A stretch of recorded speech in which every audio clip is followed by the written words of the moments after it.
रोखठोक वार्तांकन, रोखठोक बातमी। राज्यात गत अनेक वर्षांपासून प्रलंबित असणाऱ्या स्थानिक स्वराज्य संस्थांच्या निवडणुकांचा बिगुल अखेर वाजलाय। निवडणूक आयोगाने आज एका पत्रकार परिषदेद्वारे राज्यातील 246 नगर परिषदा व 42 नगर पंचायतींचा निवडणूक कार्यक्रम जाहीर केला आहे।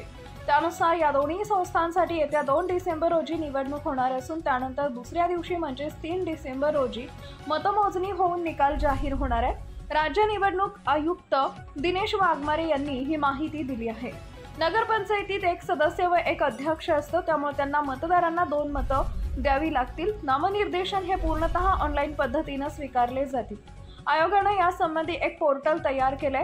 उमेदवारांना त्यावर आपले अर्ज भरता येतील। एका प्रभागात एका उमेदवाराला अधिकाधिक 4 उमेदवारी अर्ज भरता येतील।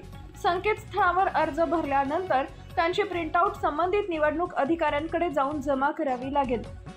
उमेदवारी अर्जासोबत जात वैधता प्रमाणपत्र देणं बंधनकारक आहे, पण ज्यांनी उमेदवारी अर्ज भरण्यापूर्वी जात वैधता प्रमाणपत्रासाठी अर्ज केलाय त्यांना अर्ज केल्याची पावती सादर करून आपला अर्ज भरता येईल। यंदा नगरपालिका व नगरपंचायत निवडणूक लढवणाऱ्या उमेदवारांसाठी खर्चाची मर्यादा वाढवण्यात आली आहे।